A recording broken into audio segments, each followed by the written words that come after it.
रायगड जिल्ह्यातील महाड विधानसभा मतदारसंघातील गोरेगाव जिल्हा परिषद लोणेरे आणि मोरबा पंचायती समितीमधील उद्धव बाळासाहेब ठाकरे गटातील आणि शिवसेनेतील कार्यकर्ते आणि पदाधिकाऱ्यांनी गुरुवारी उल्वे नोड येथे भारतीय जनता पक्षात प्रवेश केला। हा पक्षप्रवेश सोहळा भाजपचे प्रदेश चिटणीस तथा आमदार प्रशांत ठाकूर यांच्या उपस्थितीत पार पडला। यावेळी उद्योग आणि समाजसेवक तसेच कुणबी समाजाचे संघटक सीताराम उभारे, आंबर्ले ग्रामपंचायतीचे सरपंच अंकुश नारायण उभारे, उपसरपंच दीपेश खाडे, ग्रामपंचायत सदस्य एरिना खाडे, स्वाती अरविंद उभारे यांच्यासह परशुराम उभारे, मंगेश कदम, रमेश उभारे, पंढरीनाथ कदम, सुनील शिंदे, रामचंद्र उभारे, अरविंद उभारे आणि रामदास खाडे यांनी भाजपमध्ये जाहीर प्रवेश केला।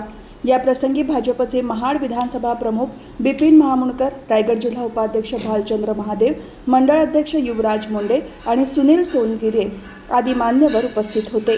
या पक्षप्रवेशामुळे महाड विधानसभा क्षेत्रात भाजपची संघटनात्मक ताकद वाढणार असून आगामी निवडणुकांच्या पार्श्वभूमीवर पक्षाला बळकटी मिळेल असा विश्वास यावेळी आमदार प्रशांत ठाकूर यांनी व्यक्त केला।